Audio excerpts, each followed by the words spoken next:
Clerk, would you please call the roll? Good afternoon, Mr. Rickerman, Here. Mr. McDowell, Yes. Mr. Duval, Here. Mr. Vine, Here. Mr. Davis, Here. Mayor Benjamin. Here. Thank you. Thank you. Microphones seem rather alert today. They are. They've Do been some like that improvements in this here or morning something? too. Okay. No, I don't Hey, know. thanks, Chris. They're just Turned up. sensitive today. Okay. We can. Hopefully they don't want to be sensitive today. All right. Tougher. All right. All right. Let's rock and roll. Invitation, Mr. Mayor. Reverend McDowell, you bless us with a word?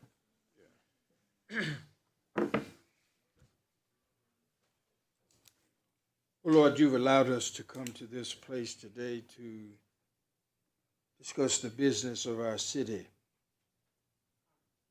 We would ask that you might touch us individually and collectively.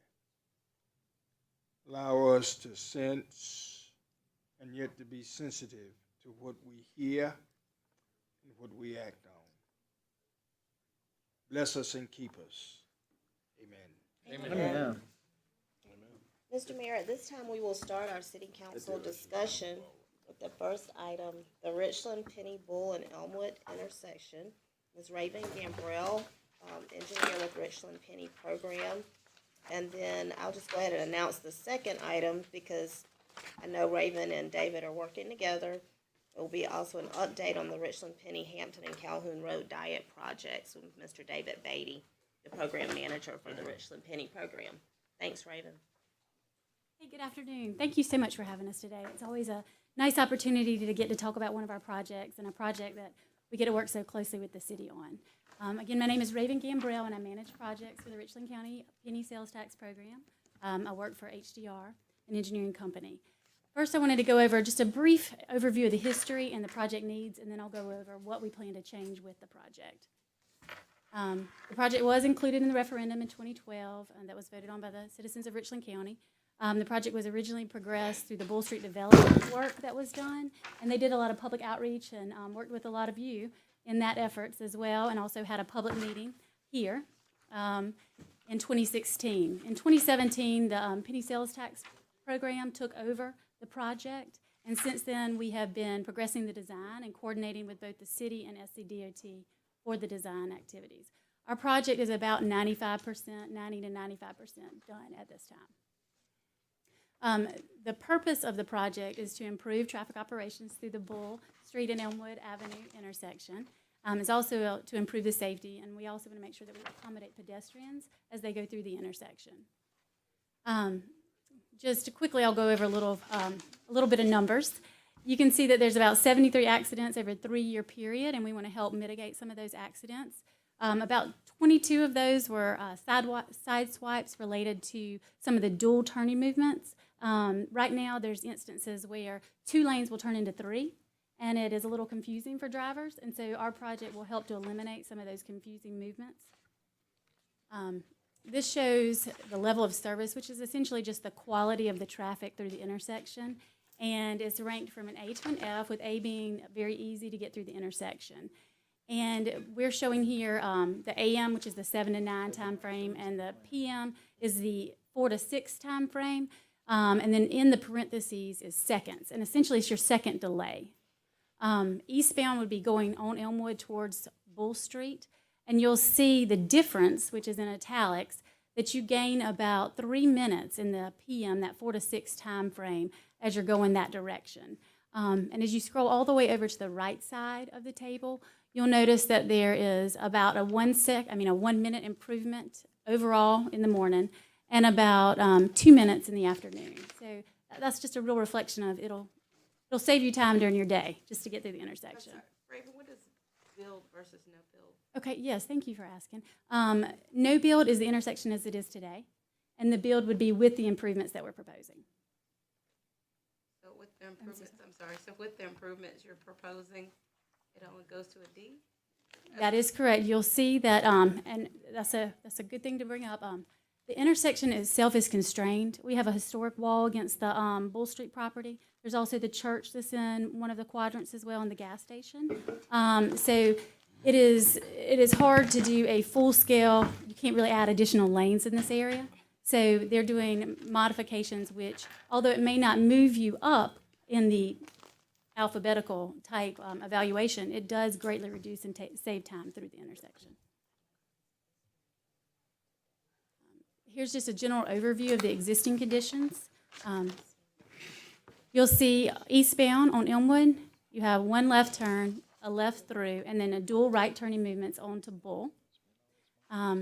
Bull, as you're going northbound, you can see you have those dual left turn movements, a through and a through right, which through is just straight through the intersection. And then you also notice right here you have 3 lanes as you're going south on Bull Street. I'll want to bring that to your attention because as I show you the improvements, you'll see some changes right there. This right lane is just a dedicated right turn onto Calhoun, which is directly below Elmwood. And then you'll notice that you have your right turning movement going southbound and then another right through lane adjacent to it. So let's see what we are changing with the intersection. This is a schematic of the proposed improvements through the intersection. One of the changes is that they're adding an additional lane along Elmwood. So now you'll have the left lane, the left through, a through, and dual rights. And then one of the bigger changes is now, I showed you before that you had 3 lanes here on southbound Bull.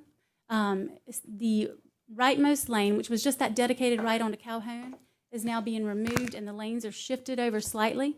This allows to maintain that dual left movement, but then it gives you 2 throughs and a through right, which feed directly into the 3 lanes across the intersection. Then as you're coming into town from 277, you'll notice you have this right turn movement. The right turn movement is more of a free flow movement. It is pedestrian controlled, so there's a button you can push to stop the movement for the pedestrians. And then you also have larger truck turning movements will turn from the second right turn lane. And then you also have your through and then your left again as well. Raven, can you go back to the previous configuration Okay. for a second? The current, rather? Yeah, so we're gonna go from 3 to 2 at probably one of the most busiest turns coming in off from Elmwood onto Bull. That doesn't make a lot of sense to me. You're adding a lane to the other side, which already has 4 lanes, but you're taking away from another place, which is gonna end up causing more traffic issues, especially coming in here where people are still trying to switch lanes because it happens every time you ride through that intersection.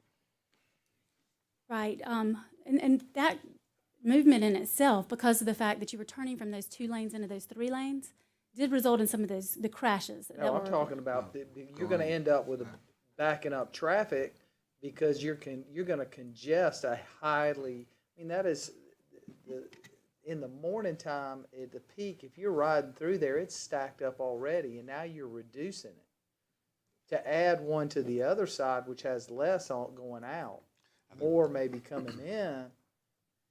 The creeping will Oh, cause yeah. the backup coming And then off you've of already Elm. got all these folks who are already coming into the intersection, still confused and switching lanes. So you're actually going to probably create more of a hazard on this side of it.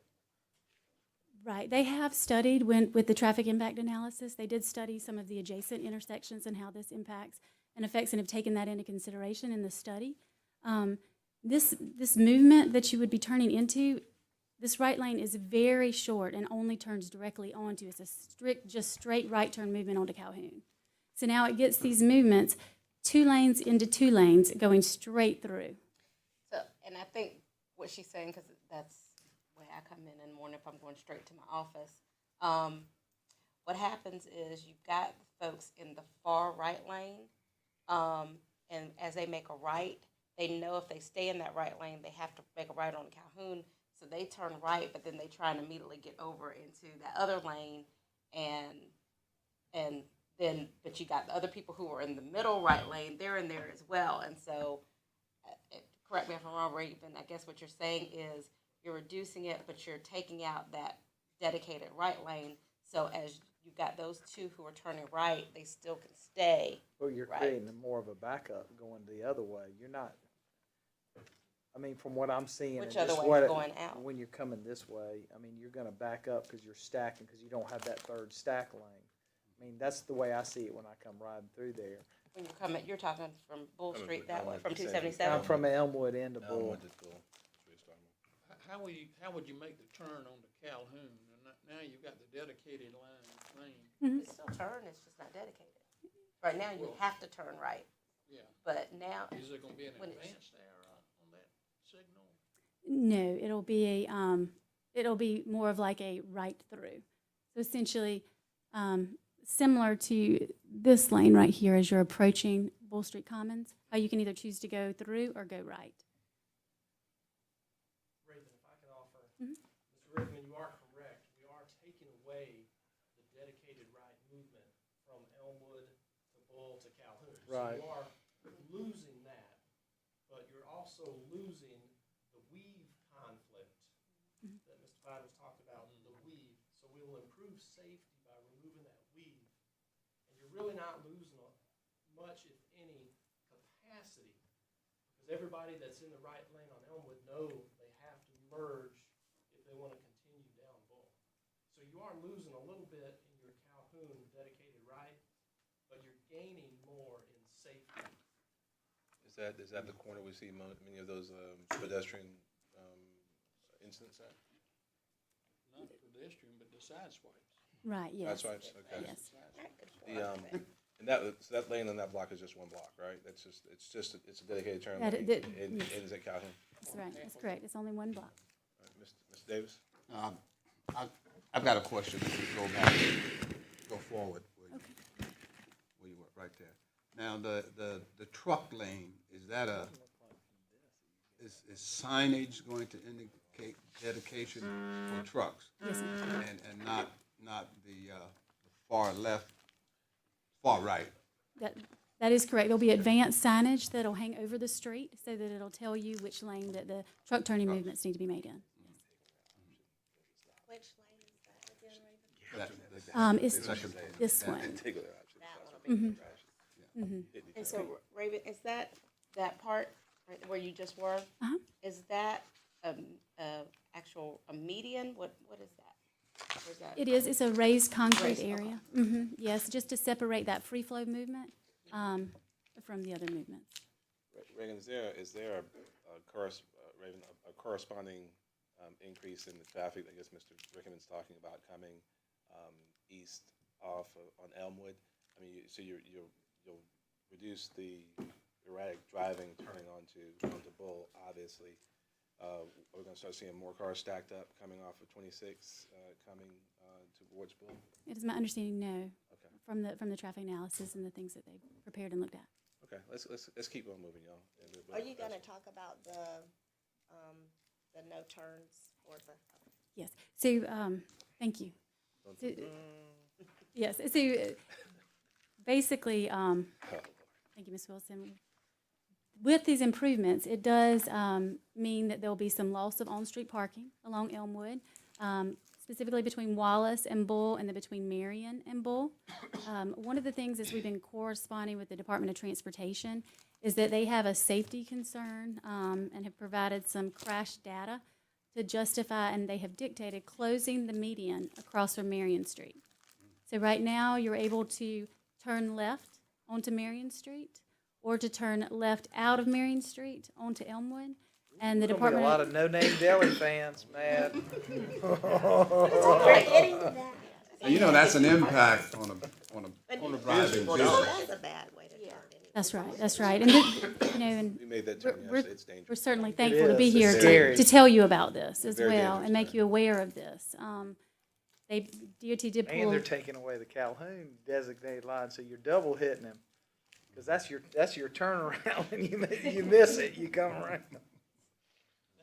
They'd be turning away from Calhoun could be turning No, away. because if you miss it the first time, because I you know can't you get love over. all these shade tree engineers, but keep on going. yes, and so and just a couple of other things to note from the Hey, drawing I've been fixing is, roads since 2004. is that we will, there will be some right-of-way acquisition required, some over here in the Bull Street development So area. can you, so the green on the Bull Street side, is that being covered by the penny? Or is that being done by the developer? There is a little bit of it that's being done by the penny to help tie into their roadway. So we need to make sure what improvements we're putting in tie into what they have. So we will be doing some.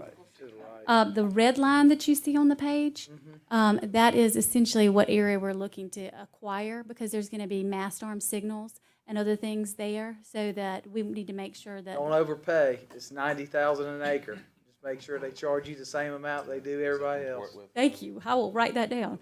And then a couple of other impacts I just want to note to make sure that you're aware of. With respect to the Elmwood Church of God, I have gotten the opportunity to speak with them a couple of times. They had 3 drives along Elmwood, and with this project and just the safety of the free flow right, those 3 drives are proposed to be removed, and then they will still have access along Wallace, and that will become their major access point. There are also some trees along this area, some larger trees that will need to be removed for some of the construction of the project. Back over to the Bull Street, are those bump outs there that you see? They seem to be These. protruding out a little further, so are those? I don't believe there it will be some construction there. It allows for us to have the crosswalk. I cannot tell I you. guess I'm trying, so that It's in the a- middle that's section, is that a bump crosswalk. out to protect the folks walking? Is that essentially what that's for? And to line up, if you don't mind if I go back to one, and to somewhat line up more with what they have Okay, today. yeah, that makes sense. Yeah, and then the mast arm will actually be in the center of this median for the signal. And I discussed most of these already. Some removal of the on-street parking, the closure at the Marion Street, driveway closure, right-of-way acquisition. Where is the on-street parking removal? Okay. I'm sorry. There's I currently missed it. some on-street parking. I believe it's approximately 5 spaces, right through here, actually. Yeah, right here. And there's about 6 right down here. There's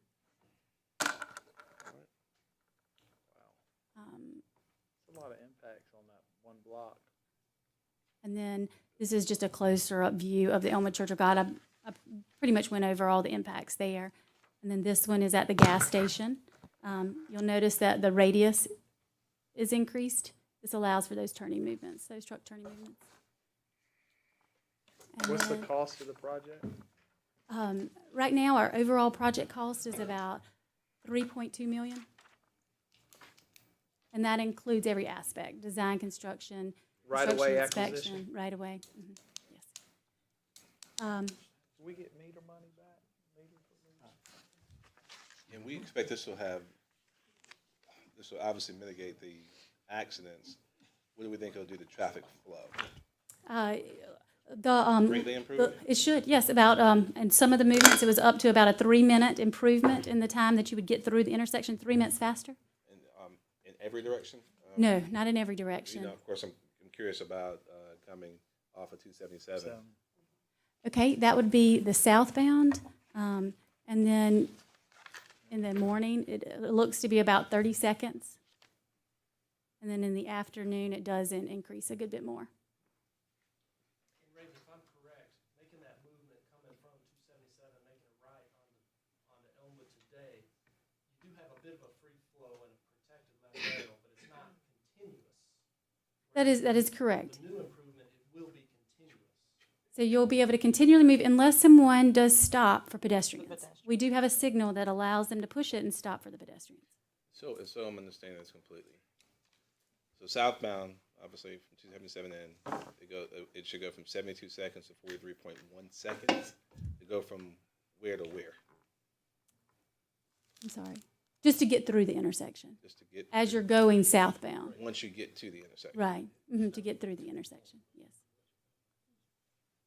get to the intersection. Yeah, that's what I'm trying to figure out. Raven, will you and David, will you all be communicating widely with the city so we can help the communication during the construction process and Absolutely. leading up to it? Yes. I saw Q3 of 2019 and maybe Q4. There's no best time to ever do these things, but trying to think about timing and school and Right, things of and that nature. But we want to make sure we also incorporate some of the, if we can, incorporate events, since there's a big event facility right there as well.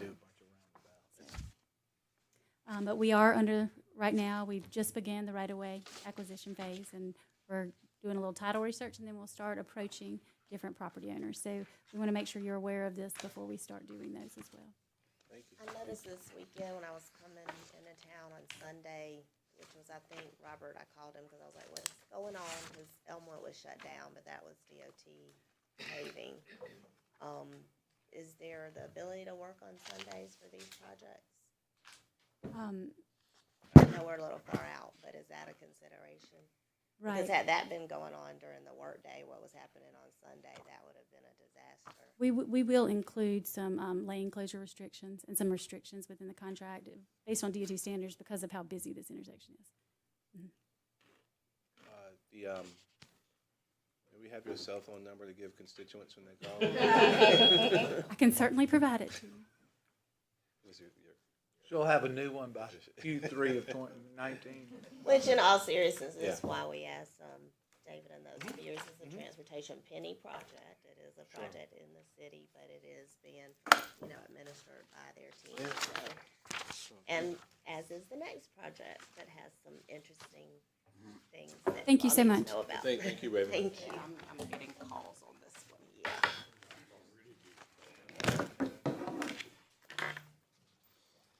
I may Teresa, need some help advancing to the next. just as we've handled some of the issues in the past, I think North Main Street, can we make sure we spend some time with those folks at at the deli?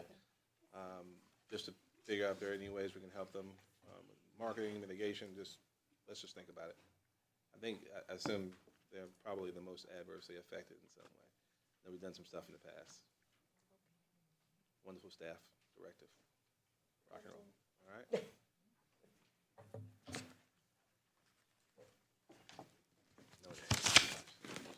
Thank you very much. I'm David Beatty with the Penny Program. I work with Raven. Thank you all for having us today, and I will try to be as brief as I can. The Richland Penny Project included, in the original referendum back in 2012, 87 separate bikeways that were all listed, and they each had an anticipated dollar amount included in the referendum. Well, of the 87, we kind of narrowed it down to what we thought there were 7 that could potentially be a road diet, which a road diet is when you remove one of the lanes. And so we identified about 7, and we decided to move forward studying Calhoun and Hampton as the most likely to advance at that time. So we had a public meeting back in June. We had about 55 persons in attendance. It was worked by both city staff and the Penny team staff. 52 comments were received, both at the meeting and over a 2-week period after the meeting. It was about 2/3 were in support of both Calhoun and Hampton road diets, and then about 1/3 either did not support them or had some concerns about each. So we put 2/3 in the positive category, 1/3 in the not positive or with concerns. On Calhoun, we really had 2 concerns, and that was the St. Timothy's Episcopal Church along Calhoun between Lincoln and Park had a concern with losing up to 10 spots with an older congregation. They needed every spot close to the church. And then Transitions had a concern about losing about 10 or 12 spots close to Transitions was their concern. And then the third group of concerns was really with loss of parking in general. And that was more focused along Hampton than it was on Calhoun. On Hampton, what we went to the public with is we were going to begin the project really at Main and do sharrows, which is just a pavement marking, no lane modifications. It's just a bicycle symbol with 2 triangles above it that you can see today on Lady and Main. We're going to do sharrows in that one block, and then really going all the way from Sumter to Hardin, what we're going to do is take the 4 9-foot lanes and replace them with 3 11-foot lanes. And I'll explain more about that in just a sec. Now on Calhoun, it was a little bit different. We're going to do the beginning of the job in sharrows, really from Wayne unto Lincoln is what we went to the public with, and that ended up being a concern of St. Timothy's. Then we were going to do a road diet, really beginning from Lincoln and going all the way to Pickens on the other side of Bull. And then once you got past Pickens, we were going to do sharrows again all the way to Hardin. And this is just a picture of what will the sharrows look like On the left is existing, a 2-lane road with parking, and we just paint the symbols on the road, and that alerts traffic that there may be both cars and bicycles on that route. Now, a road diet, this is what I'm talking about. There's a lot of 4-lane roads in the city of Columbia with 9-foot lanes. And on the left is the existing condition along a lot of Hampton and Calhoun. You have 6 feet of parking on both sides, and then 4 9-foot lanes. And the issue with 4 9-foot lanes is they're too narrow, just to be quite honest. And they don't have the capacity of what you would think 4 lanes should, because driving most vehicles, you shy away from the car that's immediately on your right. And if you're in the right lane, you shy away from the parked cars. So you never truly have 2 cars traveling next to each other in the same direction. Divine Street has the same issue. Lady, Washington. So the road really doesn't act like the capacity of a 4-lane. Then if you have anybody turning left, they block the lane and the person behind them has to go around them, creating the opportunity for accidents. So what we would propose, remove parking on the north side only, and at this point, this is what we showed on both Calhoun and Hampton.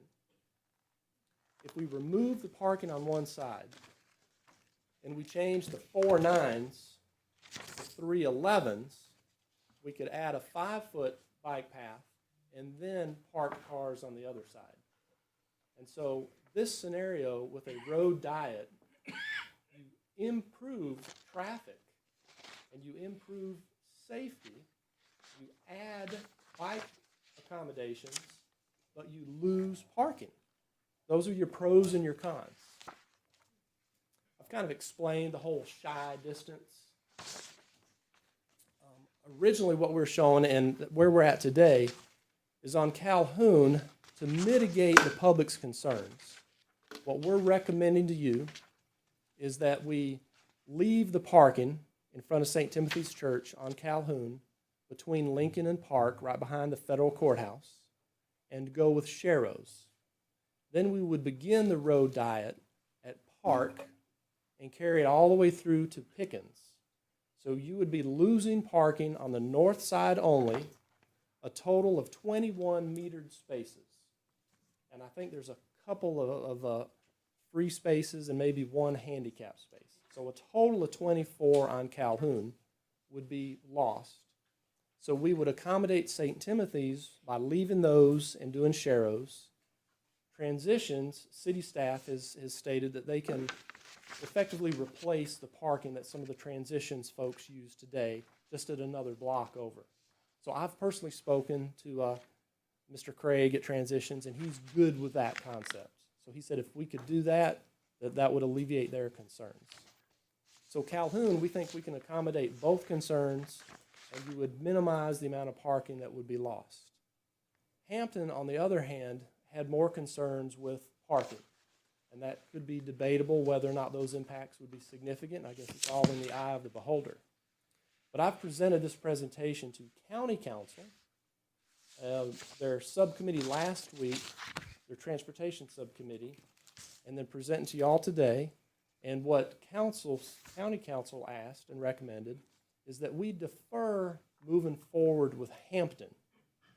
And then another thing that I wanted to point out to you, the section between Park and Pickens, an original concept in an effort to save money, was if we just went out there and ground up the existing pavement markings, which would look less attractive. I'll use that word. Well, numerous folks have said, including County Council, it would be a much better idea to mill and resurface that whole entire section between Park and Pickens. So the total project cost is going to be a little bit over 1.1, 1.2 million. It's funded by the penny. City staff has been gracious enough to offer that they could help remove any of the parking meters that would be removed. The signal heads that may have to be realigned with any arrangements could be done by city staff. I really think I've covered everything. The schedule, our ask is, here's our ask. If City Council were to approve this project at council tonight, Keep on. I'm presenting to county council tonight, and I hope to be able to tell them, city council has approved it, county council's ready to approve it, and then we can prepare the plans late this calendar year, and we could advertise for construction in the spring and go to construction. We'll see how we do with Calhoun before we take another bite at the apple with another project. Now, go ahead. You'd come back to us before you do Hampton Street? Absolutely, absolutely. Now, let me ask you this, has there been any conversation with the Robert Mills Association? Not to my knowledge. All right, let me ask this other question then. On Calhoun Street, on the other side of the Bull Street, where there is residential parking being used there from Bull Street all the way down to Hampton Street, I think. Okay.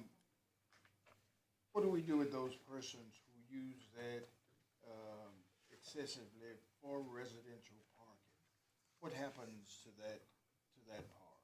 In that section, beginning at Pickens, going all the way down the hill to Hardin, That's right. there would be no impact. Yeah, there's no parking spot. All right. There's There's no parking spots beyond Hampton. But no, beyond Pickens. Beyond Pickens, correct. So we would only be doing Sharrows All right. anyway. There would be no impact. All right. But from Bull to Hampton, is that right? Pickens. Bull Pickens. To Well, the Pickens, Pickens is one perhaps?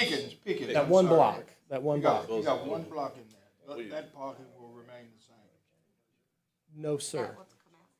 But the only thing that's affected, I think, by that one would be, because Columbia Eye Clinic, they have their own parking. There's that little, actually, they have a little parking gravel, it's the foot podiatrist. It's the eye clinic and Yeah. the foot clinic. Yeah, we have, Yeah. you have the law firms, and you have Yeah, right. the doctor's office. Right. Then you got I'm not about a sure, are block. there any residences up front? No, not up front. It's further down beyond the. Yeah. It's beyond So there's Pickens. no I parking It's beyond there. Pickens. Yeah, Pickens is the very next block off of, Yeah. off of Bull, That's right? it, yeah. So we're looking at that block on Revolutionary War Heroes. I don't even think there is one there. Is there Calhoun. there? I don't believe so. So on Calhoun, between Bull and Pickens, Right now, they have an actual dedicated right lane there. correct, which they would be losing. Right, so that's, yeah, it's So I no didn't- parking, it's just a dedicated right lane. So if you're coming Pickens, you go over Bull, there's one lane where you go straight, and then there's one lane where you'd have to turn right on Pickens. So you're saying we would lose that. Yes, ma'am. And there is no parking there today Right. on that piece. David, Yes, sir. the Bull Street project had in their parking design some remarking of Calhoun Street. Is this gonna be done in conjunction with that, or have y'all taken into consideration what their future plans are for remarking that?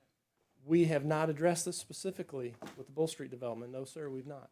Well, Bull Street and DOT both, I think, have plans to remark Calhoun Street. How far down? It goes all the way to Craig Street. I think it's some right or some left turns, and we are coordinating, I haven't seen that last night, but we were coordinating internally to make sure that the traffic study could still be done. On the ball. Thank you. Top-notch staff. So, and it's not really for y'all, I guess it's for us, when we were just talking about, no name. So you're talking about losing parking spots on Calhoun, and then losing parking spots on Elmwood. That is going to impact that business. I know folks who will park even that far and walk to the other side of the block, because there's just no parking there. It's gonna impact the businesses. Other than that, there's like the office buildings there. I guess those are the folks we need to make Which sure is for they're sale, aware of. which is for sale right now. Is it the office building? The old school is. Oh, yeah, yeah. But no, I'm talking about like where First Steps is. Oh, okay, I'm sorry. On the There's a couple law offices in there, First Steps and southeast, some others. southeast corner. So, yeah. So, I that wanna- was part of the discussion that the staff and I had, which is why I really did want y'all to hear this for yourselves, because the addition of the bike lane, the discussion about the removal of parking, some businesses, I think, David, that's probably a fair depiction of the public outreach that the sentiment of 2/3 to a third. I don't know that everybody who potentially would be impacted made it to those meetings. I mean, I don't know how we tell that for sure, so I do think it's important to really It's getting have a overdrive. better picture that everybody who's gonna be impacted is. Well, thinking in overdrive, and we talked to BPAC about this as well, even in addition, I'm not sure what the pennies budget allows for. I think I told BPAC I go knock on some doors with them, particularly on the Hampton Street. It's really making sure we're communicating as much as possible. Everyone gets their information from various sources. Some of the immediate feedback I got from merchants along Hampton Street seems to have been addressed and mitigated. I've seen a whole lot of them in the last a couple weeks and have not heard any additional feedback. I'm not sure if those issue concerns have been addressed. I know initially there was some great communication going on. I assume they've been addressed because these are folks who do have my cell phone number, who call pretty regularly. Yeah, I was just saying, I heard yeah. from one of them recently. Yeah, so. But I think it's because it's gonna be on hold. Yeah, so whatever we can do, I think to step up, as city manager mentioned, any communication, I'd be happy to be a part of that. Knock some doors. The Hampton Street project is the one that concerns me. Losing 81 spots on Hampton Street, I think would be more than I would be willing to lose. I do support the road dieting. I think that reducing those 4 lanes to 3 with a turn lane is a smart move, but we gotta figure out how to get some parking and bike lanes in there. Well, between the two projects, you're talking well over 120 spaces disappearing. 102, I believe. What's the dollar impact of 81 and 36. the meters? The previous Ravens. Ravens takes away 16, I think. Oh, you're talking The about three the- projects, you're the three talking about projects, you adding that three up. projects. I mean, it's all Mr. Davis? it's all within a 4-block area. But David said they're gonna revisit Hampton, so right now, we're just being asked for We have comment. we have more downtown That's correct. parking spaces than downtown Atlanta, y'all. I'm just saying, we really do.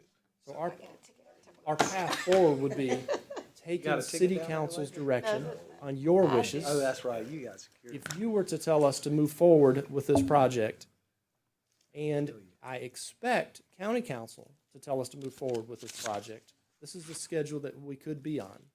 I would recommend, and we've already discussed, after actions by both bodies, sending out another letter to all of the affected business owners up and down Calhoun, to let them know of the decision and of the schedule. That would be another opportunity to tell the public what is going on.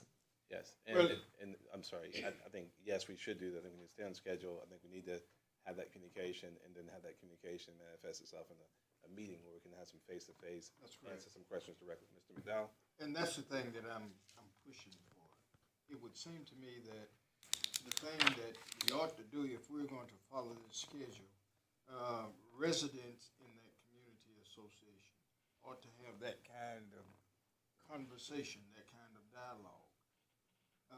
They've heard a little bit about what we want to do, but I think it would be to our advantage to have that kind of community input so that they hear exactly what you want to do and to allow them to respond to that.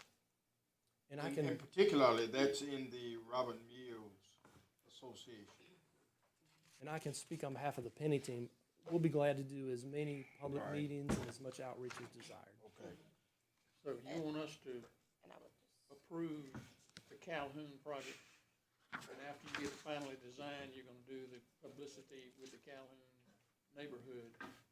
Correct. What I would ask is that city council approve the project as presented today. We will immediately follow up with additional public outreach through letters to tell them that we are moving forward. We would go forward with the design, and we'll come back to you again before we go to construction to make sure that this body is fully aware of the schedule. Is there a problem with having the public input That's- before we that's- move that's my forward with point. councils? That's my point. There is no Decision. issue other tn the effective schedule. There's no issue. I think, Well, you know, you learn through your mistake, and I would simply prefer that community input be the first step, and shortly after that, if there's something we need to talk about in depth, then we do that, and then let this improvement be the next step. It would certainly help me a lot, and help this, community a lot. And if I could just add, and I do agree, Robert Mills needs to be involved because Robert Mills, the neighborhood or the association covers the residential and the commercial. And Elizabeth does an excellent job at making sure that emails go out and stuff. But really, for Calhoun, really who's affected are the businesses. I mean, because really the residential part of that starts at Pickens, which this is not going to be affected. So where I'm really concerned is you've got a lot of small businesses, and not just that front Calhoun that might have a Calhoun address, but I think we should need to do the blocks over. So if you're on Marion, you know, that block of Marion, the 2 blocks of Marion that are adjacent to Calhoun, and then whatever the next street is, up to Sumter at least, I think you would need to make sure that those businesses are involved and invited to the meeting. But I would agree, I think just having, you know, even if we adjust the schedule, you know, a month or so, I would think that we could have a good neighborhood meeting to make sure that people are aware of what it is. And I would also suggest, Ms. Wilson, I think the way we communicate is very important. And, you know, you hear people say Luke's parking, automatically their mind is going to go, I don't think that's a good idea. I think it's incumbent upon us to make sure we're educating people on why this is important, the safety, the other things. And I don't know if we do that enough. And so maybe if we can work in conjunction with the penny and we make sure that's communicated, because we know what people are hearing and what concerns we're hearing, we know how to address it. Yeah, so I want to be really clear, David, because my understanding was that you all were not doing public outreach anymore as you're administering the project. So you will do that, and you want city staff to collaborate with you. Or do you 'Cause that was my Yes. understanding, that y'all don't do public engagement. That's not an entirely accurate description. Okay, well, that's why I'm asking, because I want to know accurately what is it. The Department of Revenue and the Supreme Court said that the penny funds themselves could not be used for public relations. Correct? We are conducting project-specific public education. And it's Okay. not necessarily a play on words.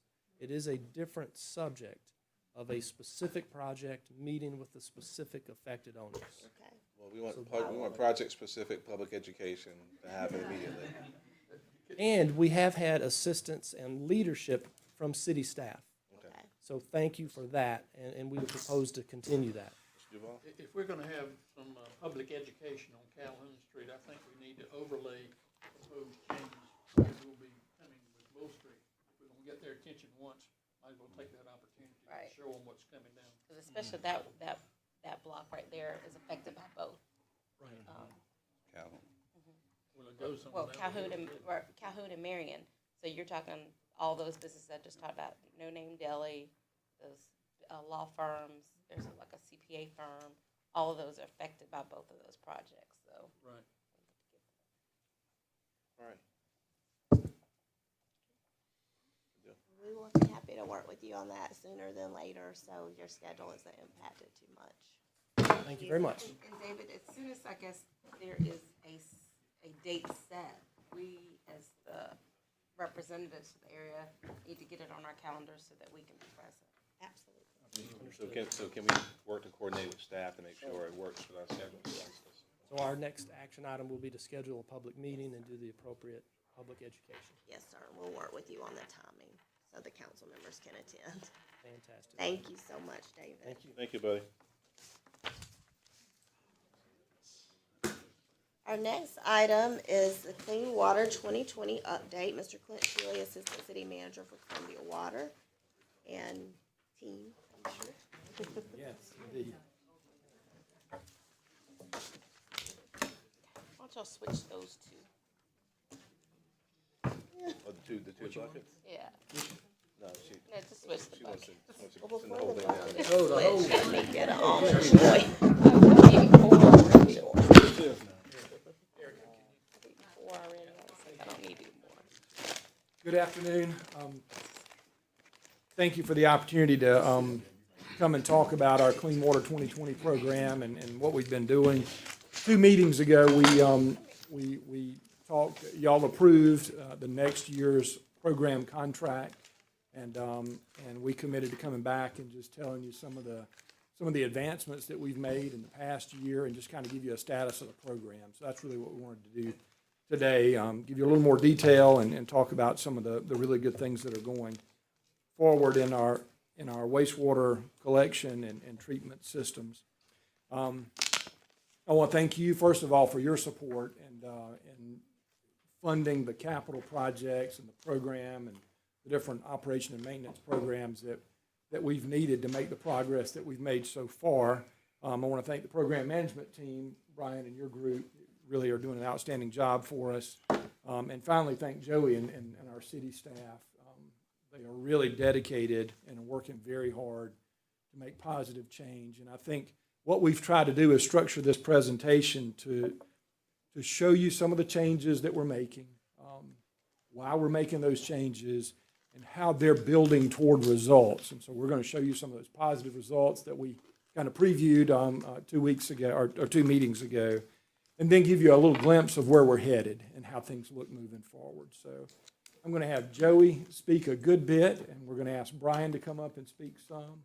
Councilman Duvall, you're probably wondering where Miss Jennifer is and the iPad. She's the one that knows everything. She knows how we're doing Mobile City Works, and Joey's going to speak to that technology. Jennifer was going to be here, but she's sick today. But I will say that if anybody wants a demonstration, we can come give you a one-on-one demonstration All the council needs to see how we're that. using Mobile City Works. It's pretty impressive. So, anyway. Joey? Thanks, Clint. So what we're going to talk about today, we're going to focus a lot on the smart technology that we're using in our system today. And really trying to work towards, and I know we say this a lot, but we mean it when we say we're trying to work towards being best in class in what we do and leaders among our peers. And as we stand here today, we've got a national conference going on, and we've got folks there competing in that national conference and also speaking at that national conference. So we're not just doing it here, we're showing people nationwide what we do and how we're making a change. So I think that speaks to a lot to the successes we're making. So just some of the ideas of the technologies we're going to be talking about today. We're going, of course, mapping is one of the key things. It's the foundation to what we do, GIS, and that was one of the first things that we embarked on improving in our system. CityWorks, we'll talk about our work order management, our asset management system. CityWorks is how we collect customer complaints, how we collect issues in our system, and how we keep track of that and what we do. Brian's going to come up and talk about dashboards. It's a new technology that we're using as a high level. How do we keep up with our key performance indicators?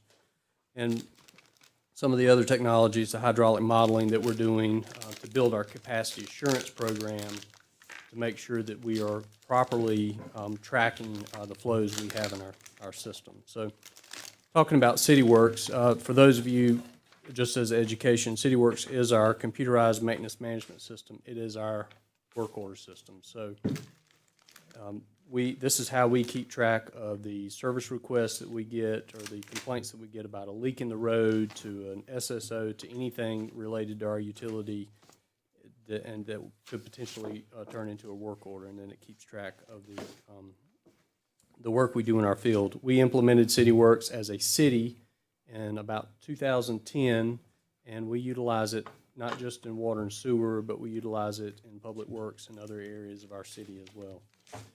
And since 2010, the city has made great investments with our IT, with our utilities, public works, all of us working together to make changes to improve the operation. This is where I would have Jennifer come up and talk about the process, but just wanted to talk about, you know, we're making an effort to go mobile with our CityWorks, and that seems not that difficult, but it's really difficult with a utility our size. But the old way and the way the majority of the utilities use CityWorks today is if a customer calls in with a leak and they're reporting a leak, it creates a service request in customer care, Angie's group.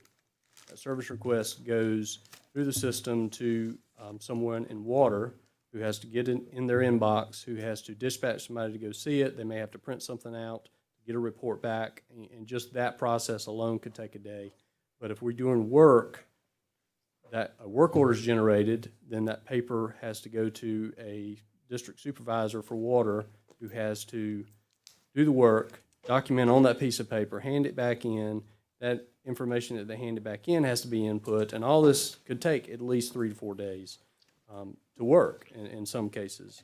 Some cases it goes quicker, some cases it goes actually longer, depending on the level of work. But as you can imagine, if you're a customer and you're trying to find out what's going on, there's a lot of dead time there. So we're trying to improve that and with our mobile system. So with our mobile system, and we've actually implemented this in wastewater today, and they have tablets in the field, so they get a service request in the field. They're able to respond to it, enter the data in the field in the service request, then turns into a work order. So then it immediately generates a work order in the field, and we're able to dispatch at that point to go do the work. There's still a time for that to take place, but we don't have that time of a piece of paper being printed, having to turn back in, having to be entered into the system. So with the mobile way, we're really moving to the 21st century way of doing what we do. So we've implemented that on wastewater. We are by early next year, we will have the ability to implement that in water, which is probably going to be a larger impact to our customers because the majority of the service requests that are generated are water. So I think it's a success on the wastewater side. We've seen and that we're soon going to be able to roll over to the water side. We still have the process of it's not just immediately closed in the field. You still have somebody that QCs the data to make sure everything goes in properly. So there is that time as well, but it's a much faster way of doing things. So some of the smart technology that we're using, smart manholes. This is a remote way for us to be able to monitor the level in our system. An example is during the storm.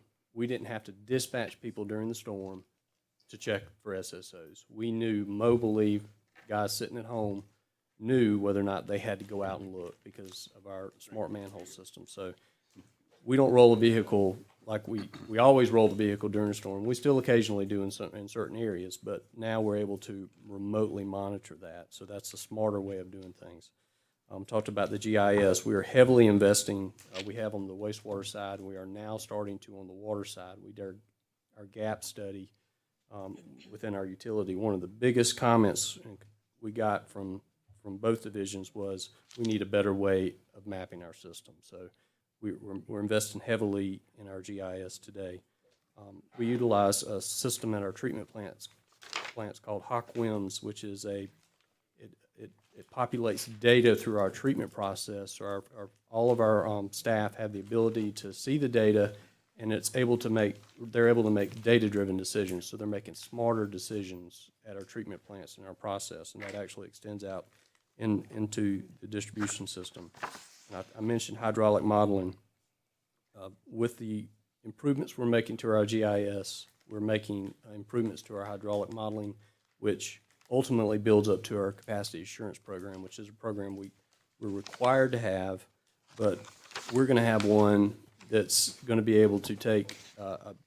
We'll be able to analyze a tap from the point of the tap all the way to the treatment plant to verify that we have capacity, which is not a lot of utilities have the ability to do that. So another one's dashboards, and I'm going to let Brian come up and talk about the dashboards we're creating.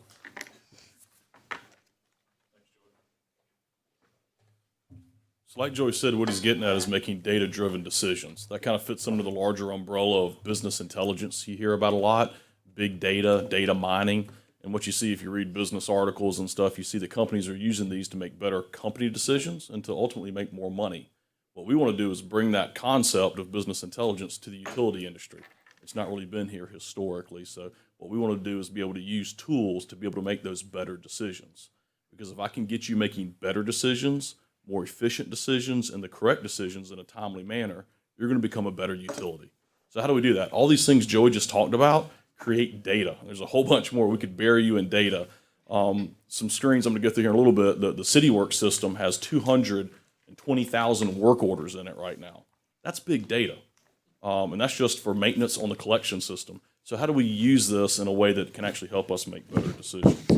So what we're going to get to here, using the dashboard as an example of using business intelligence here. This is just one example of a dashboard. We've got several pages, but I want to focus on this one for a little bit. So what you'll see here is some kind of, I know it's phased out a little bit with the light here, but you can see some quick KPIs. Can that be expanded a little bit or not really? Not really. I don't know, sir. Sorry about that. All right. I'll be happy to show it to you afterwards if you want. But what you can see here is some dials and gauges. We're going to focus on this one here for a minute. And what it allows is us to come in really quickly and say, hey, we're supposed to inspect 160 miles of pipe this year. How are we doing? What if I want to drill down and learn more about that? I don't want to sift through 220,000 work orders. And so this tool is going to allow us to do that. I'm just going to show a quick demo I did today on my desktop, and I recorded it. So you should be able to see and kind of ride along with me here for a little bit. So you can expand it and see our goal is 160. We're at 113 right now. That's about right. That's through September. We're pretty much on target. So if I'm the utility director, I'm not freaking out. I just want to make sure we're still doing good. I can then go in here and drill down, and now I'm able to get to a whole lot more information than I could, and a whole lot more than I can get from the system. So I'm going to clear. I was filtered just on 2018. I'm now going to open it up for all the information we have historically, which goes back to 2011. Okay, zoom back in here on the map, and what you see again, this is kind of user friendly. It's very intuitive.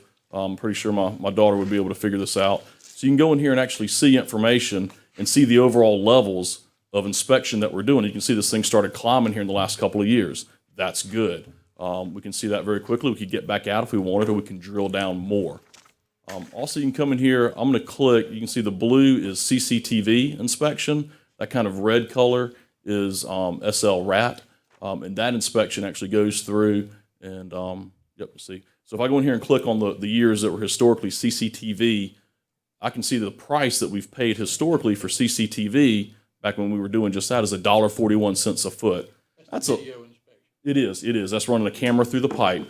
Now, if I come in here and do the last 3 years, we were doing the CCTV and the acoustic, that really cool acoustic inspection, I can see our costs are down to 34 cents a foot now. So when I'm budgeting for next year and setting targets, I've got some really good information I can now try to base decisions on.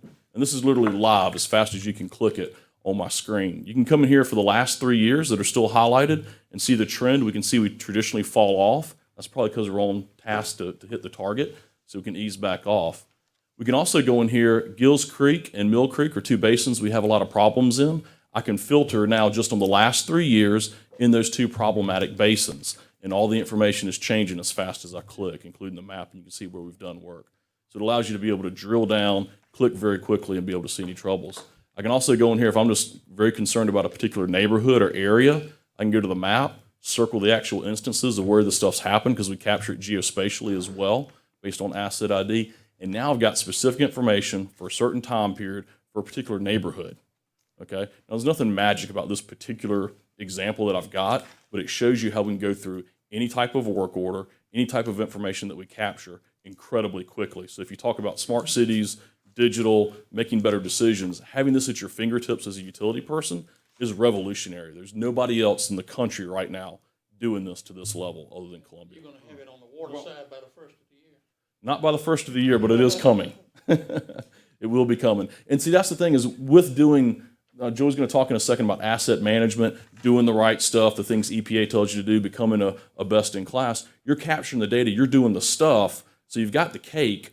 This allows you to put the icing on it to actually learn from it to really make those better decisions. There's a lot of utilities capturing a lot of data.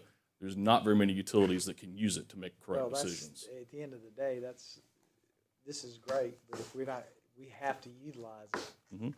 I mean, collecting it and having it at our fingertips does no good if we're not using it to its best ability. Right. And that's the frustration of most utility directors. They have this information, but it's too much. They don't know how to sift through it. This allows you to do that. So this is like I said, a first in the country right now. There's a lot of people looking to try to copy this now. Okay. All right. I'm going to show you one other example here. This isn't exactly the dashboards, but it is related to it. And this is another example of taking where you've got information that usually sits in different parts of the city and put it in one location. So this is a zoom in. This is a pond. This is over in the Saluda River Basin. And before, if somebody got a phone call, they're going out to do a service on a pipeline, they're going out there with only whatever's written in that work order, whatever knowledge of that line is in their head, and maybe some paper maps that were in the truck. That was the way life was a couple of years ago.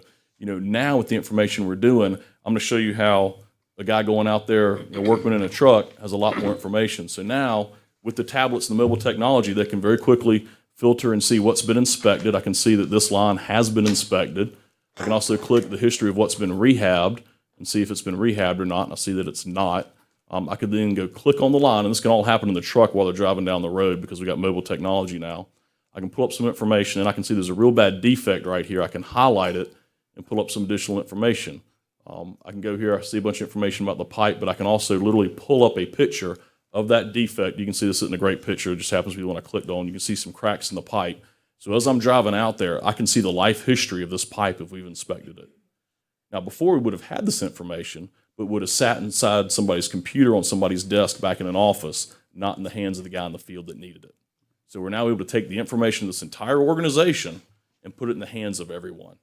And that becomes powerful, very powerful. So those are the type of things we're doing. So when we say we're going digital, we're not just doing some digital things.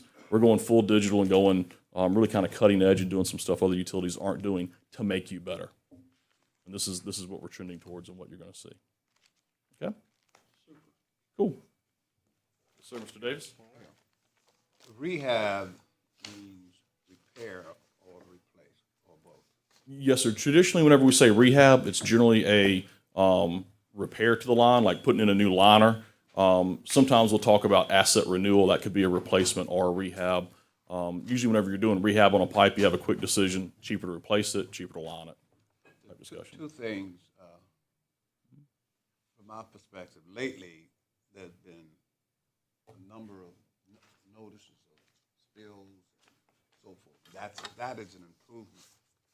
I don't think it necessarily means we have that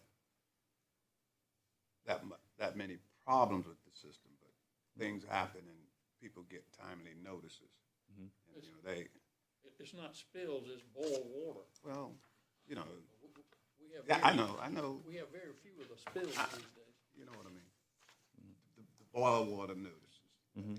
That's it's been, from my perspective, from what I'm seeing, it's very timely compared to where we were in the past. Number one. Good. Number two,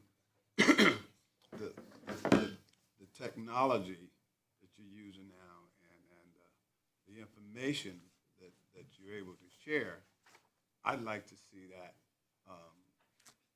I think that's an educational moment for people in the city, especially in neighborhoods and especially in areas where we have a list for repairs and so forth and so on, so they can see what we do, what it takes to get there. And one of my best experiences was to see the camera go through the pipeline from the truck and so forth and so on. That's exactly what backs up this technology right here. Yes, sir. They don't know that, but it also kind of gives them an idea of where the money is going. So I think we ought to do that where we can. Public education in real time. Absolutely. Well, I remember sitting in this room being challenged by Ms. Wilson to have the utility become a leader among their peers, right? Become the leader, that other utilities look towards. And we're doing that now in the collections and have the ability to leverage that in the future over to the drinking water side as well. Have you got the locations of all the wastewater assets into your GIS system now? We do. We're actually going through a large effort now. We've named them all. We're going through the system now. There's about an 8-year time period in the consent decree that we have to go out and actually survey them. So we're actually going out and surveying all the assets as well. So every now and then we'll find that 8-inch line is really a 12-inch line or vice versa. Or that line's not on this side of the street, it's on that side of the street. So we're going through and not just having a better GIS, which is the foundation of this asset management approach. We're actually locking in where those assets are so that our grandchildren won't have to go hunt for manholes. They'll be able to walk right to them. Right. So it's a very different way of doing business, a much better way. All right. Cool. With that, I'm going to turn it back over to Joey. Okay, so Brian talked about the way we used to do things and the way we do now. We did have a lot of this information previously, but having it at our fingertips makes us a better operating utility. So that's one of the things that the dashboards and the GIS and all that brings to the table. So, but having a good asset management system is really what a best operated utility has. And so it helps us in planning. We take all this data, putting it into this asset management system, and it helps us in our future planning of our system. And that's going to help us in the long run to make sure that we have a more efficiently operated utility and help minimize costs in the long run as well. So the benefits, I mean, best utilities have a good asset management system. So we've mostly talked about wastewater, and because that's where we focused a lot of this attention on, but the intent from the beginning was we knew we had to do it for wastewater. We don't want to just do it for wastewater. We want to roll this over into water. So that's what we're doing now. We started last year as we're leveraging what we've done with the Clean Water 2020 program. Now we're doing it on the water side. We're making improvements to our mapping, as I talked about earlier.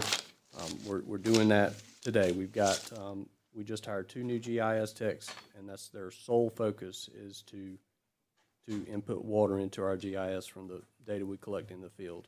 We talked about the CityWorks mobile. We've done it on the wastewater side.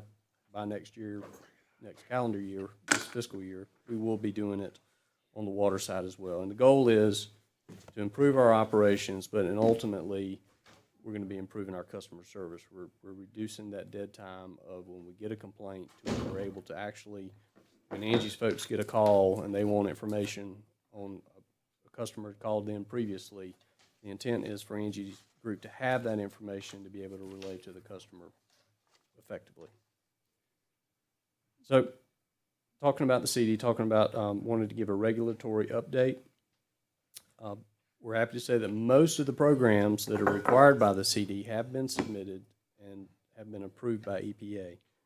It doesn't stop there. That means we have to implement all these programs. And the programs that have been submitted are really operation and maintenance and assessment, how we assess our system. Those type programs. What results from that is the meat of what we got to do. It's the work we've got to implement. It's the rehabilitation we have to do to our system. So of the programs, we have 4 programs remaining. The 2 last programs that we have to submit are the hydraulic model report, but also the capacity assurance program. And the capacity assurance program, as I mentioned earlier, it's built off of the hydraulic model, but it's for every tap that we add to our system, somebody has to certify that we have capacity in our system.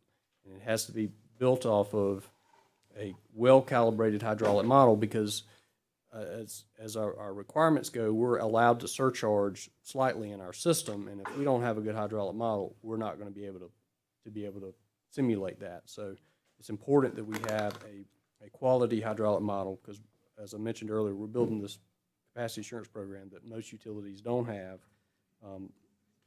but it's something we have to have as part of our requirements. The next program we have to submit in November is our infrastructure rehabilitation report. And this is where we actually tell EPA, based on the condition assessment that we did for our major lines, what projects are we going to do as a result of that condition assessment. That's due in November of next year, 2019. It has to be completed by 2027. So for our major projects, and we have to complete by 2027. The other infrastructure report we have to submit is called the supplemental, and that's for other than major. So major pipeline is pipelines that are 15 inches and greater. That's about 10% of our system. So it doesn't sound like a lot, but when you think about large pipeline, these are big dollar projects. And when we're making investments to these pipelines, we're spending big dollars. These are the trunk lines of our system. These are the major arteries of our system. So that program. Yes, sir. I'm talking wastewater. I'm sorry. Yeah, the regulatory update for our consent, what we have to submit on the wastewater. So your report has to go in November of 19, showing the projects that you need to do on your system, and it has to be completed by 2027. The projects have to be completed by 2027. Yes, sir. So this is when we do all the condition assessment, and I'll walk through tell you what, I'll move to this slide. This is basically a roadmap of our consent decree. So each one of these acronyms, which if you ever have this type of program, the first thing you have to do is learn all the acronyms that you're given. So the first one is the sewer mapping program. So you can see we're starting here, and then we're working our way to get to here. So our sewer mapping program, that we had to submit that in 2014. That was our first program due to EPA. As Brian mentioned earlier, we had 8 years. We have 8 years to complete that. So we're still completing that today, and that builds on the hydraulic model, builds on the hydraulic model report, that builds on the capacity assurance program. So each one of these are building blocks. So the next program we had to, or one of the next programs, there's other programs, but these are the programs that develop projects. The next one is their capacity assurance program. That's how we told EPA, this is how we're going to assess our system to assess the condition of our system. That turns into the IRP, which is the Infrastructure Rehabilitation Program. So we told EPA how we're assessing our system. Now the next step we have to take, and has to be due in November of next year, is based on that assessment of the major pipes, this is what we plan to do. So that's due in November of next year. And that what turns into a report, which is called the IRR, and then that is broken up into 3 groups of projects based on priority and criticality of the sewer line that we're working on. So there's a 3-year term for the group 1, highest priority, highest criticality, all the way to a 7-year for the group 3. That's where we say 2027, but we also have the supplemental, which is basically everything else that we didn't include in the initial report. So once we get through this roadmap, it'll be about 2028 timeframe, 2028, 2029, we can start our process to negotiate out. So that when people talk about what's our time, when can we get out of our consent decree, this is the roadmap that lays that out. We could reach it before. We could reach it Earlier? before, yes, sir. If these projects do not require that time to complete, we could reach it before. You run a scenario on that, what would be the earliest you think you could do it? We're saying now 2027, 2028, because Okay. we've seen some of these results, and I don't want to give you. Yeah, okay. I want to make sure that we complete it in the time we tell you we are. But we have a plan. We are in planning stage right now. So, but I guess we could ask that question a lot. How long? What's the date? There is no date in our consent decree. It's this. We have to. Everything builds on itself. So once we complete all these programs, and we've successfully reduced our SSOs, which is ultimately what we have to do as part of the program, then we begin to negotiate out. So we wanted to just give us a snapshot of, this is a snapshot of just all the ongoing projects we have today. So the gray is the limits of our system, and the highlighted areas are areas that we have a project today. That project could be a project that where we're planning, we're designing, or we're in construction. But you can see that we're working pretty heavily on the wastewater side of our system. So just some key projects that we've got up here. This is Crane Creek. We've already talked to you about Crane Creek. These are some SSES projects. This is where we do the condition assessment of the system. That'll turn into rehabilitation projects in that area. This is the planning of, in order to meet our current customers, but also our future customers, our current service area and our future customers, we're analyzing the capacity of this major artery in our Crane Creek. This will become a capacity assurance program project, or a capacity assurance project. This is downtown. This is Smith Branch. This is Rocky Branch. We're doing a lot of SSES work in these areas. These are the older areas of our system. These are the areas that also have the potential for development. So if we do these SSES projects, that finds condition, that turns into rehabilitation projects, that removes I&I, builds capacity in our system. But then we also have a major sewer line that we've got here. It's called the Rocky Branch sewer line project that we've approved engineering on. As soon as we collect the easements, we're going to be ready to be in construction. This is going to be a critical project because if we don't do this project, we could potentially have an issue where we don't have the ability to add large customers in the downtown area. So this is, when I say downtown, this is USC, 5 Points. So this is a critical project that we have to complete. And of course, we got Lake Catherine over here. Lake Catherine, we have bid Lake Catherine. We only had one bidder, and we are rebidding Lake Catherine. We have one outstanding easement to collect on that project right now. So that project is going back out very soon. So we have well over 60 projects, and those are just some big projects we talked about, but just some key projects. But just on that screen, we have well over 60 projects today going on. What was the project on Lake Catherine where we had to draw down the water? This is the, we have the dredging project that we went into agreement with Lake Catherine. They helped us get some of the easements, but we do have to do a drawdown when we do the construction of we're basically replacing the pipeline that goes around Lake Catherine, the gravity pipeline that goes around Lake Catherine. That has not been done yet. No, sir, it has not. We've completed design. We have one outstanding easement. We did bid the project anticipating we would get the easement or the necessary easements. We only had one bidder. Because we only had one bidder, we wanted to go back out with it, and we wanted to reevaluate our engineering, and we've done that, so we plan to go back out very soon with that. So anticipating, we're trying to recruit more folks to come in and bid this work. That bid came over budget is what he's trying to say. Yes. Joey, Yes, sir. give me an idea of where we are. I know we're in the process. Oh, imagine. 5 Point and MLK. The storage project from Yeah. MLK, I know it's already started. I'm just giving. Oh, yeah, that should be done by the end of the calendar year. Okay. But yeah, if you haven't been out there, you need to go look at it. Yeah, I've seen it. I was just. Time to time it first snow comes. Yeah, I was just inquiring as to where we were with it. yes, sir, we're in construction. Yeah, I've seen it. Yes, sir, it's in construction, so they're should be finishing up within the next couple months. Good. Okay, so, and we've had a lot of compliments on that project. I know several people have Yeah, I come see it. from the 5 Point Association. It'll be nice. Yes, sir.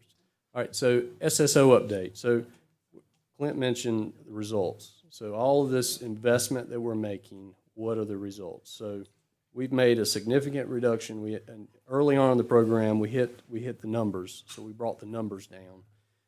But now we're starting to bring the volume down, which is critical to what, we have a number of SSOs every year, but if we can hit these ones that are the high volume, that's critical in what we're doing. So that's what we want to show here. So here's some bar charts of the past 5 years, or including this year, 5-year look back.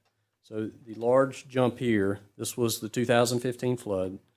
This was Matthew, because the following year, remember, we had another hurricane. So we had some large volume SSOs here. We have since implemented the Crane Creek project and other projects to reduce this volume. So we had a 57% reduction here, just in those two big numbers there. And we in turn had a 71% reduction here. And that's goes into calendar year 2017, 16, 17.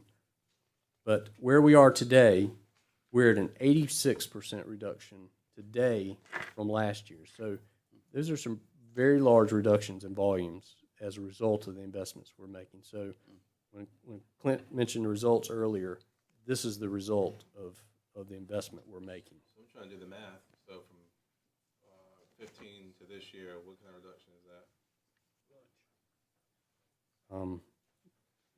93,000 One over less 5.4 flooding. million. Yeah. 2 less floodings in about 50 days less rain helps. Yeah, it does. That absolutely does help. But the projects that we've implemented to address that as well. 55 days of rain. Look at 14 compared to 18. Yeah, I mean, that's a good point. So 14 was a dry year. 14 or 16 for that matter. Yeah. 14 is probably better. So you can look Still at that a reduction. significant difference. Just to make a quick point, the overflows in calendar year 15, it doesn't count the 1 or 2 week period when the hurricane actually hit. That's a They great told point. us, don't worry, I mean, the system was underwater in some places, so it doesn't actually count the worst week or two.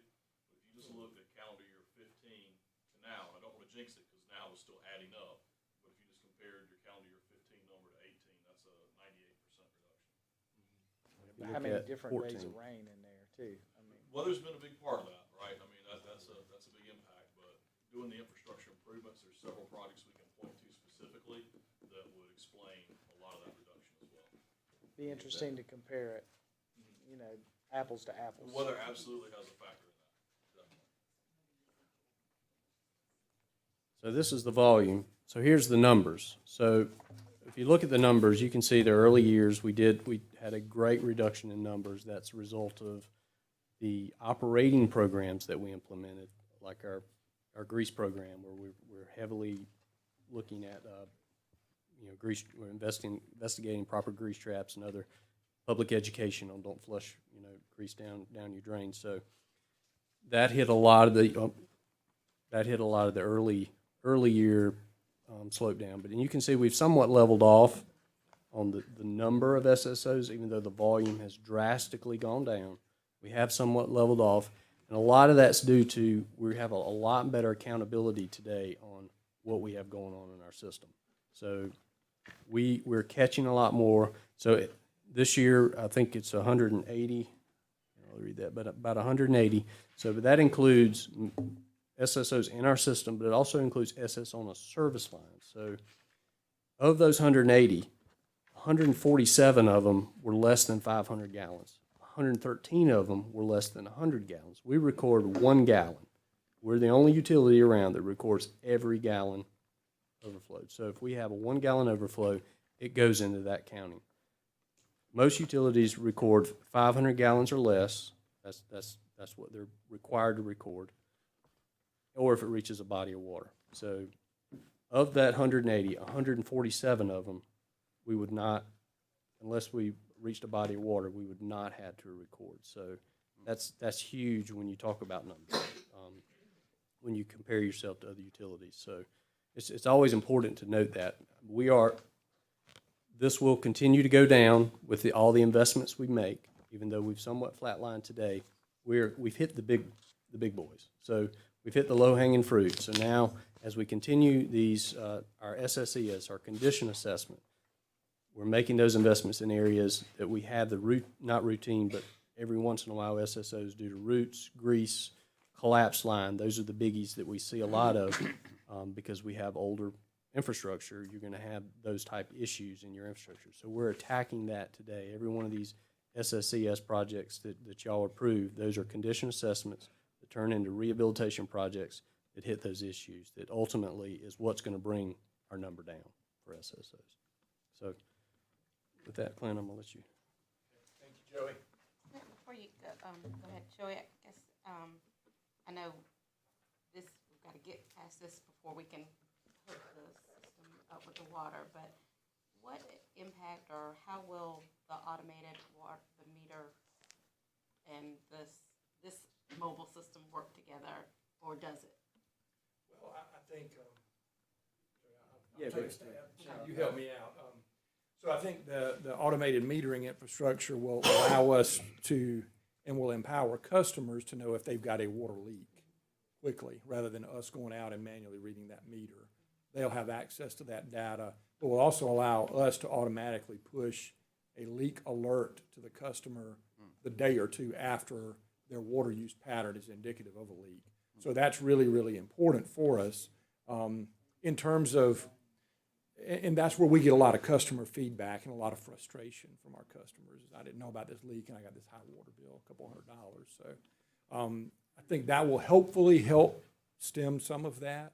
The other thing that we're doing with Mobile City Works for wastewater maintenance, some of the frustration that y'all have, that we have, that our customers have is, I called in a leak 2 months ago and it wasn't addressed, or 3 months ago and it wasn't addressed. And we get that. We see that happening occasionally.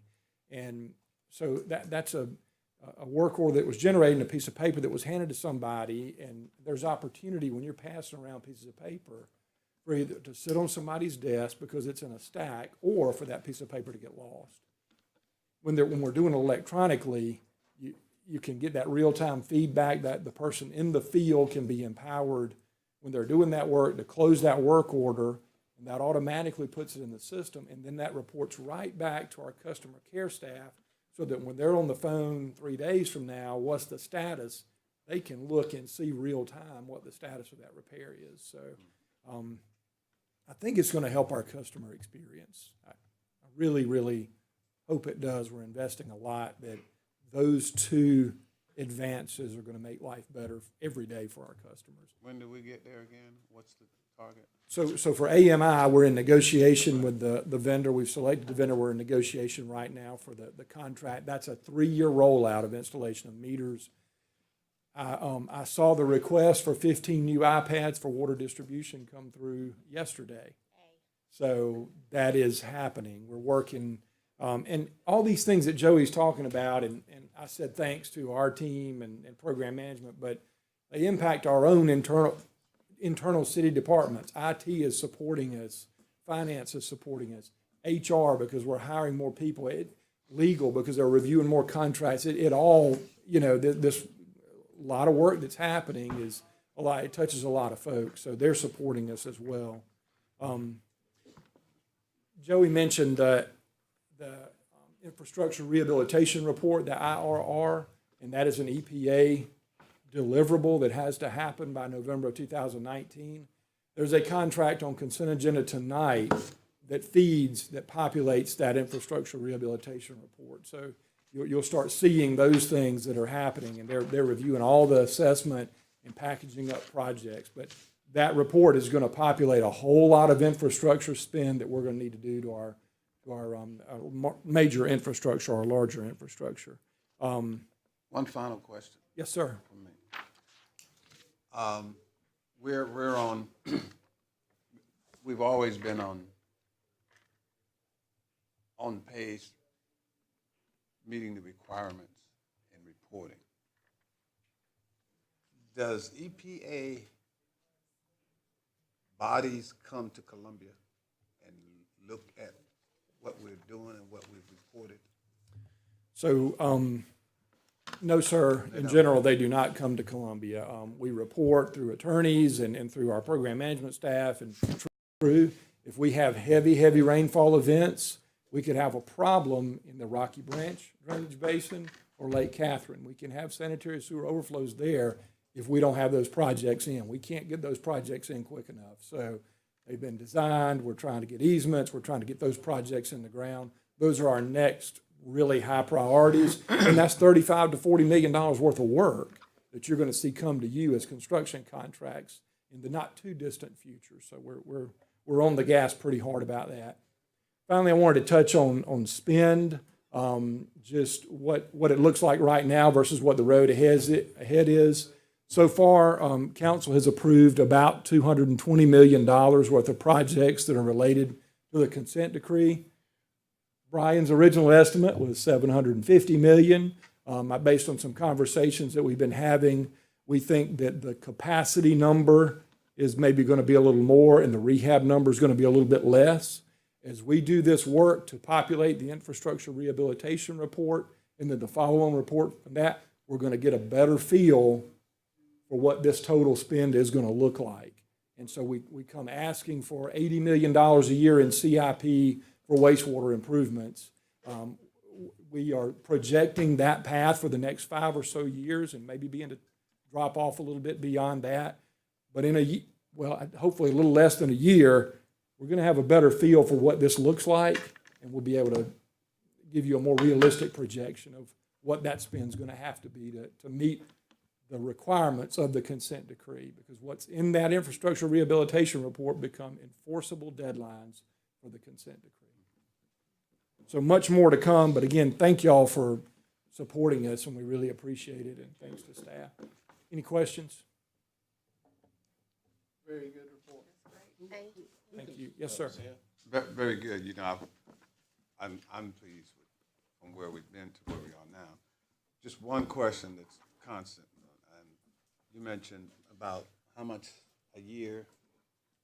90 million, 80 million? About 80 million in wastewater A week. infrastructure. I would be interested in how much of that stays local. Yes, sir. I Local think, dollars. it's a whole lot of dollars, and two things in my mind the way that would help us look good. One, that there are local contracts. Plus, that as a result of this, we are helping to build capacity of smaller businesses so that they can participate as well. I don't know where we are with that, but that's a great interest. I think y'all are doing a good job, but I think we would really put a crown on that if we can show how much of those dollars are still in this community. Melissa left out, but I know Clint and Melissa and those work really closely together too. Mr. Days is kind of they are always improving upon the system, but you know, the different programs that OBO administers, they're now tracking those along with Clint and his team. Before we do a bid, there's a whole formula that's reviewed that I have to ultimately sign off on about percentages of participation. So I think we're monitoring it very closely. We can also prepare a report for y'all upcoming too. It's a great question. We'll look into pulling together some of that information. And also, I remember within the last year, so it may have been the last update that we did, we had the economist come in and talk about the impact on the local economy, and that was pretty impactful. Yeah, I was gonna say, Clint, if you don't know how much Davis, it's using an economic model, but when we looked at the economic impact of the clean water program and assuming a $750 million spend over a 10-year period, what we saw is using data specific to Lexington and Richland County, treating that as Columbia, and model specific to South Carolina. Most of the money did stay local. Now again, that's not specifics with actual contracts. You may still want that, but the economic plan model that we ran actually showed that most of that work and money does stay here local. That also, but you have. We'll get some numbers together for you. Thank y'all. That also. Yes, sir. But So the nature of the green bond, I guess I know different characteristics often go into what's characterized as a green bond. Is that a question for you or just a question for Palin as how we are going to characterize? I would love for it to be a question for Mr. Palin, but I will try to. That is for our stormwater improvements. Yeah. And Jeff is probably a little more knowledgeable about that than I am. Yeah. Okay. Thank you. thank y'all. That's good. Good stuff. Can you cue the presentation?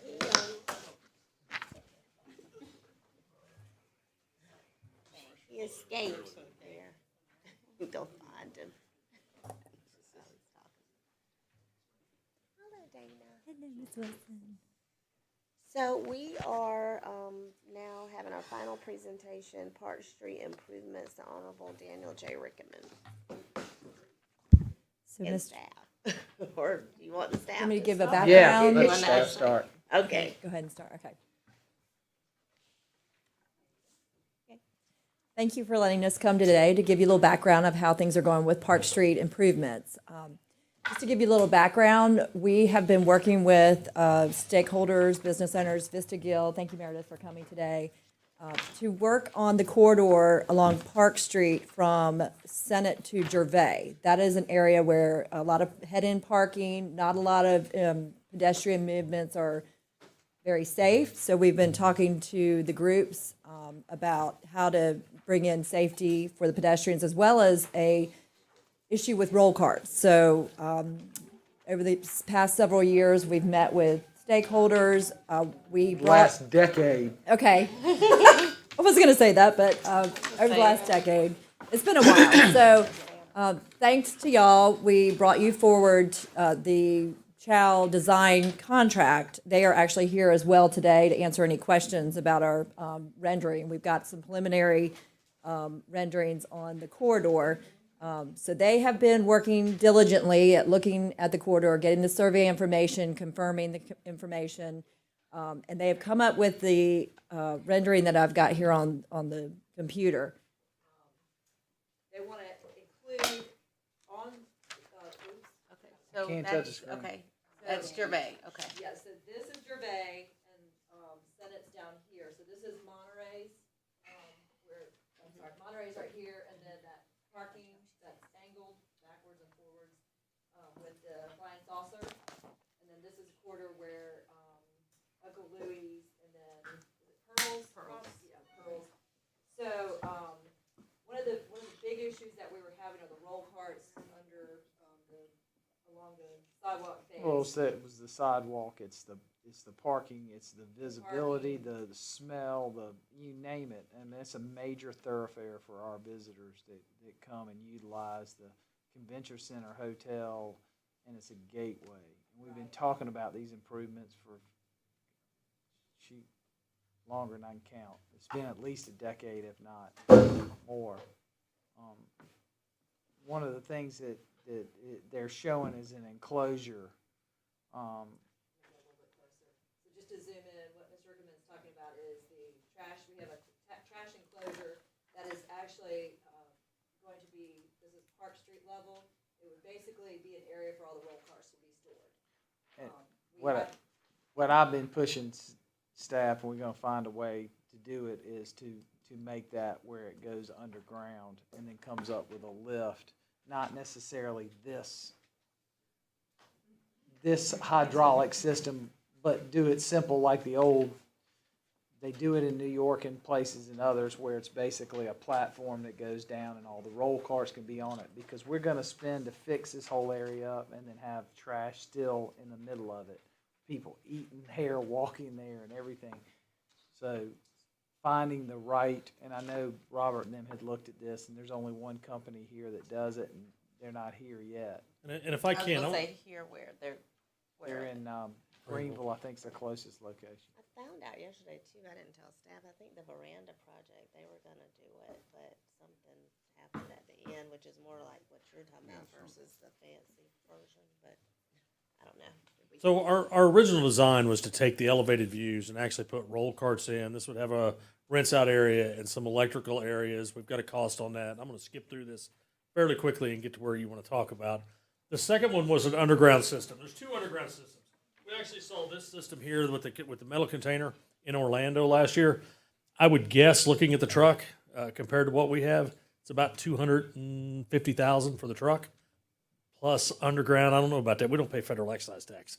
So the other one is the lower right, and it's called a semi-submerged system. There's a company in Greenville that's now doing this. They've been telling us they're coming to Columbia for about 9 or 10 months. They wanted to drive their truck from Greenville down here to service one of these, and that's not a really good business model. They have no backup trucks. I did hear the other day that they have a truck in now that they're supposedly sending to the Columbia area. I still don't know if their business model's there. It is a great concept. They take a 6-yard bag, they put it in basically an inverted stormwater pipe.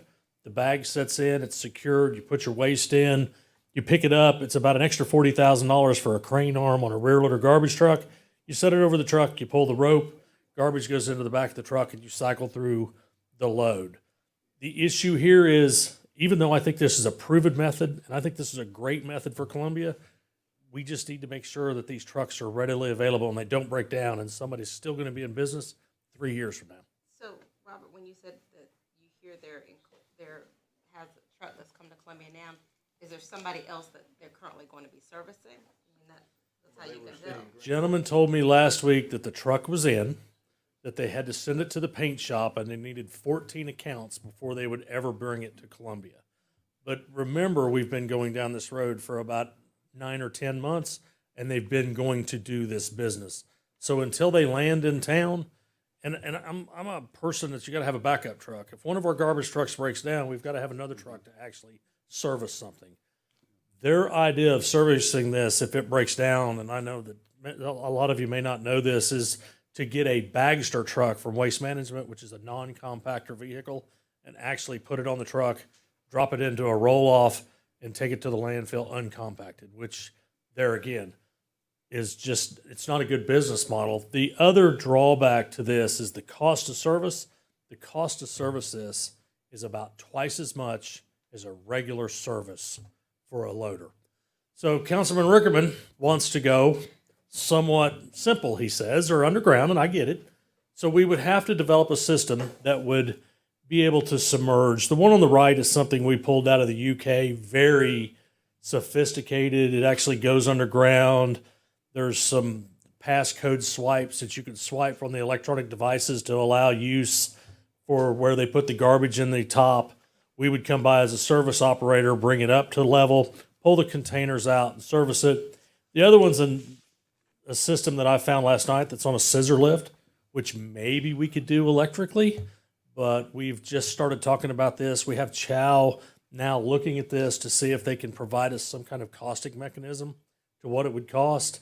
And we still have to worry about what is truly underground at Park Street to know that we can actually put this in the ground. About what's underground there.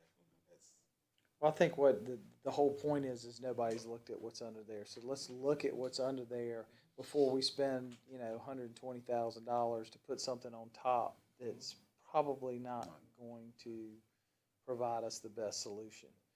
I mean, the whole purpose of cleaning up this street is so that you can see from one end to the other and use it as a gateway and not so much as a trash bin because, and Robert knows because he's been involved, I mean, they met with every owner. They've tried to get everybody in the 2-block area to work together on, sharing dumpsters and everything else, and it got nowhere. It's time to move this thing forward, get it completed, and fix this gateway.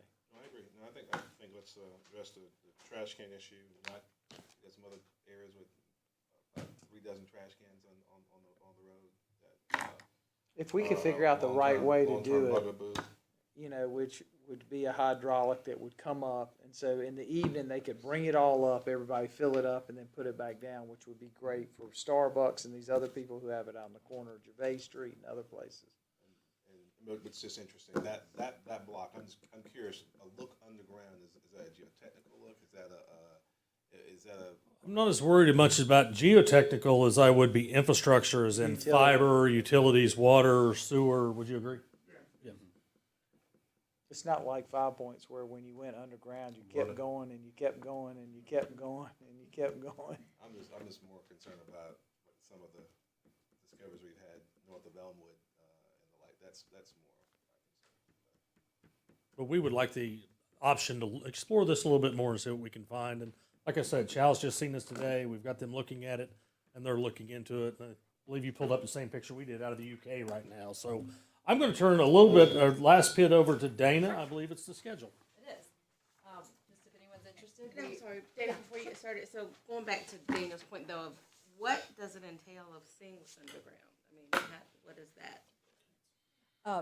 So Chow and Associates has been working on the survey piece, and we haven't done any, so to speak, SUE to really pinpoint, but if we were to identify a location, we would want to do a little bit more detailed test holes, just trying to determine the footprint of where we would put the underground garbage. We would be very conscientious about making sure that there's nothing that we would conflict with, and that would kind of help us. But right now, we've got a pretty good survey of where our water, sewer, gas, fiber, all those items are located, so we can kind of get a feel for where the best place would be to locate it, and then maybe get a little bit more detailed on that subsurface underground exploration, which is a technique that transportation engineers use just while they're doing road widening and that kind of thing.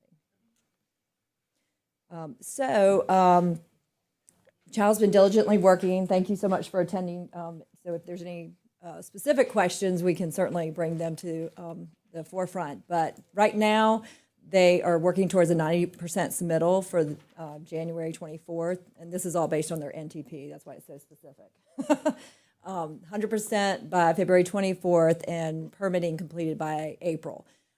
Our major obstacle right now, we've got the funding for the design. However, we don't have all the funding for construction. We were successful. Ms. Wilson asked for the pennies, $177,000.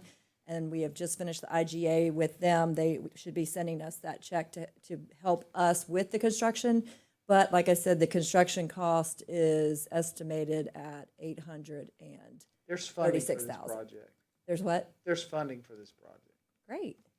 The question really is what are we going to fund? And Right. at the end of the day, I think what we have to do is identify this hydraulic piece first and foremost, because then you can really finish up the design. I'm more concerned in the time frame, because you're gonna have massive construction going on everywhere for infrastructure. I mean, Right. that's when all the road crews and everybody does their work, is May through November. Right. That is not a good time to be bidding. When's the basketball tournament? That's March. March. We're not even coming close to it. We'll have to do it after. Yeah, definitely. So we're gonna put some lipstick on it. So yes, we'll move forward with identifying opportunities for the hydraulic underground. We'll start looking at that with Chow. Definitely, I know that Meredith and the Vista Guild, as well as all the business owners, are interested in finding other funding opportunities. We've been meeting with them. We have a meeting this Thursday. And that's where Chow's gonna come in and get their feedback and input for the design. So anything that needs to be done, we've been kind of talking back and forth. We are just looking at the west side, because the east side didn't have as much support. So we wanted to move forward and have at least one corridor that was going to be What's safe. the most critical corridor out of that block when you look at Probably the west side. challenges it faces? Yeah. I think it'd be good while you have the meetings and maybe Chow and all the parties can get together and look at the schedule. Okay. What's, can we get that bid out earlier? 'Cause I Okay. think you're gonna miss an opportunity on construction. Right. Just think, that with all the road work letting that's gonna be happening next year, it's gonna be a challenge for us. Yeah. Agreed. You get Daniel some penny money too? He wants some of the penny money for this project. Yeah, I was gonna say, that'd be great if you could tell me where the funding's coming from too. He said us. got Let's figure out where to take it from. All right, I've got a perfect source for it. let's not talk about it right now. So go back, Dana, to the picture of the proposed. Okay, The No, version, that yeah, one? Okay, so the approximate cost to build that is $121. Yes. So now we're gonna explore the underground, see what that is. But the schedule that you have, absent us finding out something about the hydraulic system and going underground, the schedule would be implementing that by September of 2019. Correct. That's what Chow has given us. And what goes in there are the regular The roll green carts. roll carts that they have now. Isn't that right? That's what would go in the above ground. The Right. below ground Right. may be something Right. completely different, right? Or it would be the roll carts on a lift, which would be the easiest, quickest way to do it. And the one thing we've got to figure is we knew what we had capacity up top. We just got to make sure we've got enough area to put 12 or 15 roll carts underground at the same time. It may be that we go to 1 yard containers or where a roll cart's 0.52 or something. So, but if you do the roll carts on a lift, then we could service that. Yes, You don't need this Greenville company. right. That's correct. They're That- gonna be servicing whatever we do. I don't know why Robert's talking around that. I mean, this is more about aesthetics and quality of life. This isn't gonna do anything for the intensity of our labor. See, all that training I did on that No, one. but I was saying, if you go to that system though, we don't have a truck that can service that. Yeah, we So- do. Not the system, but well, technically, you actually could retrofit one of ours if you wanted to, but that would be crazy to do. Be much easier for just to have a regular rear end loader pull up there and take the roll cart out.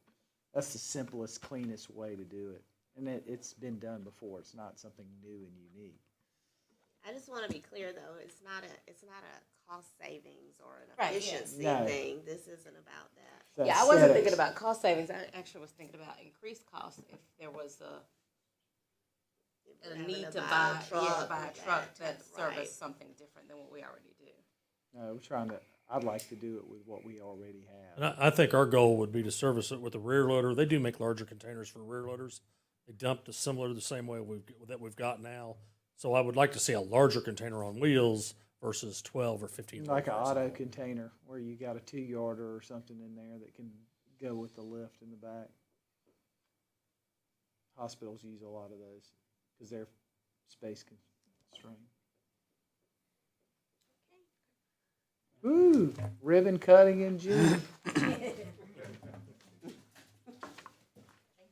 Thank you. Dana, could you?